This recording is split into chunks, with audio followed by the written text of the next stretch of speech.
pinuprotektahan. Walang kasinungalingan, serbisyong totoo lang.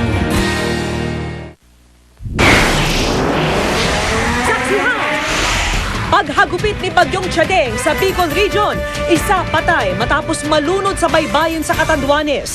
Isa naman ang nawawala sa Camarines Norte ayon sa NDRRMC. Bagyong Chadeng, lumihis ang direksyon at hindi na raw magla-landfall sa Pilipinas, pero pag-uulan, asahan pa rin daw sa ilang bahagi ng bansa dahil sa mga weather system na pinaiigting ni Chadeng. State of calamity, dineklara sa lalawigan ng Albay. Pero mga lumikas na residente sa bayan ng Kamalig, pinauwi na. Isang preso sa Bilibid na 2 araw nang nawawala, bangkay na ng matagpuan. Batang babae sa China na ilang araw nang nawawala, natagpuan sa gitna ng Gobi Desert.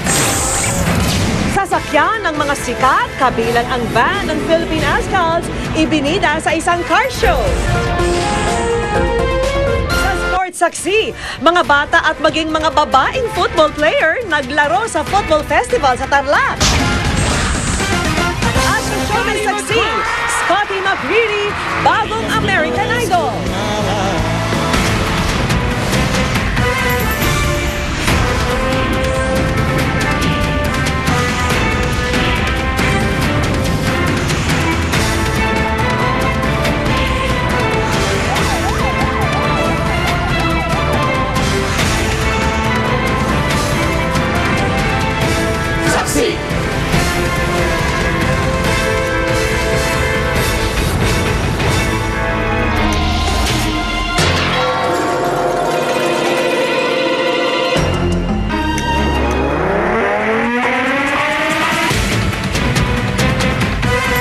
Bagaman patuloy ang paglakas, asahan na raw ang tuluyang paglabas ng bansa ng Typhoon Chadeng. Malabo na rin daw bumalik sa Pilipinas si Chadeng at live mula sa Pag-asa, saksi si Micaela Papa. Mika. Igan, Vicky, ayon nga sa Pag-asa ay patuloy ang paglakas ng Bagyong Chadeng habang papalayo ito ng bansa. Pero kahit hindi na ito tatama sa lupa, asahan pa rin daw ang patuloy na pag-ulan dahil sa mga weather system na pinaiigting ng Bagyong Chadeng. Sa paglayo ni Bagyong Chadeng, nadagdagan pa nga ang mga lugar na may public storm warning signal. Sa ngayon, nakataas ang signal number 1 sa Batanes Group of Islands. Sa Cagayan, kasama ang Calayan at Babuyan Group of Islands. At syempre, nananatili ang storm signal number 1 sa Isabela, Quirino, Aurora, Quezon, Polillo Islands, Camarines Norte, Camarines Sur, Catanduanes at Albay. Huling namataan ng Pag-asa ang bagyo sa layong 250 kilometers east ng Kasiguran, Aurora.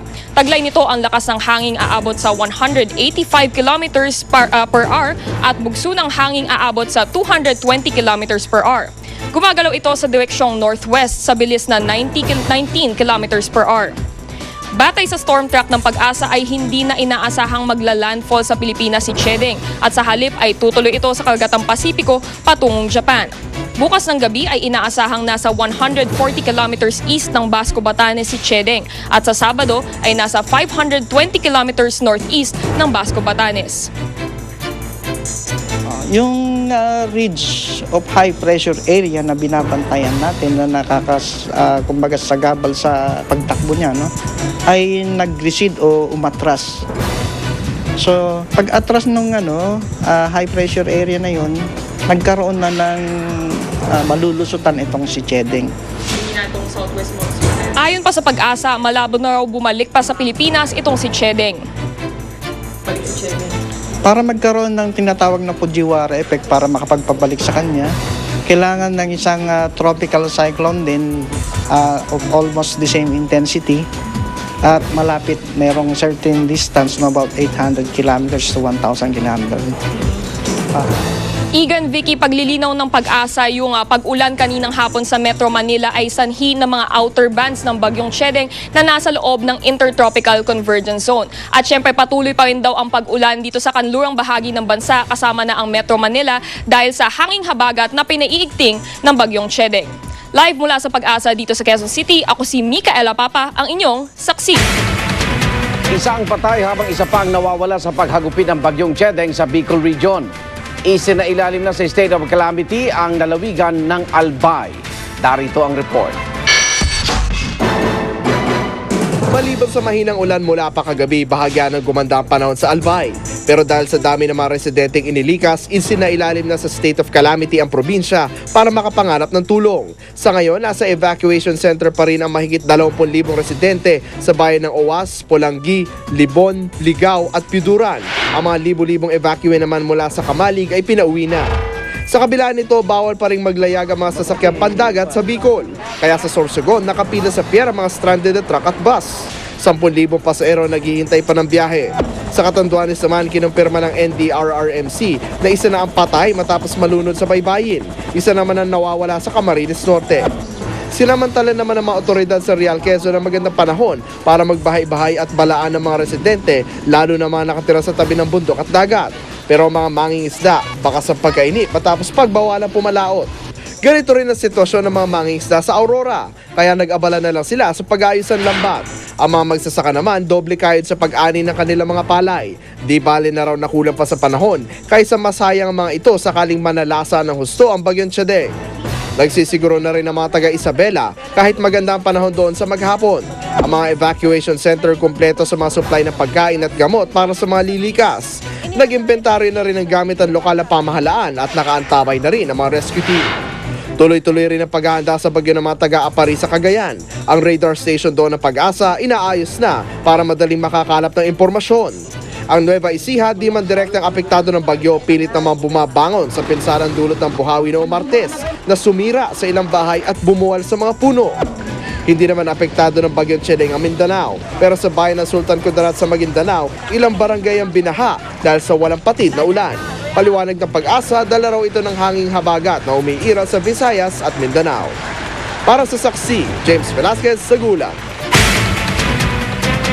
Samantala, isang kasalukuyang board member at dating board member ng GSIS ang sinampahan ng reklamong tax evasion dahil sa hindi umano pagbabayad ng buwis na aabot sa milyong-milyong piso.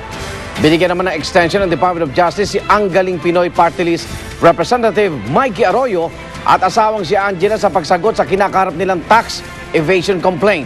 Saksi si Jam Sisante. Agosto noong nakaraang taon ng ukatin ng Senado ang mga di umano'y nakalululang sahod, bonus at iba pang benepisyo ng mga opisyal ng Government-Owned and Controlled Corporations o GOCC. Ayon sa Bureau of Internal Revenue, kabilang daw sa mga inimbestigahan noon sina GSIS Board Member Mario Ramirez at dating GSIS Board Member Esperanza Ocampo. At matapos ang 9 na buwan, sinampahan na sila ng BIR ng reklamong tax evasion. Si Ramirez may 9.37 million pesos na buwis pa raw na dapat bayaran dahil sa hindi raw paghahain ng annual income tax return mula 2008 hanggang 2010. Si Ocampo naman, 13.78 million pesos pa umano ang dapat bayaran dahil wala rin daw siyang instrumenteng ITR mula 2004 hanggang 2010. Wala pang reaksyon sina Ramirez at Ocampo sa ngayon. Babala naman ng BIR. For those that we have not yet investigated, they still have time to amend the return and file the right taxes. We are looking at anyone that need to be looked into. Bigo namang makadalo muli sa preliminary investigation na hinaharap nilang tax evasion case si Anggaling Pinoy Party List Representative Mikey Arroyo at asawang si Angela. Hanggang Hunyo 17 para ang kanilang bakasyon sa Amerika. Sa hiling ng kanilang abogado ay binigyan sila ng extension hanggang Hunyo 27. Ako si Jam Sisante, ang inyong saksi. At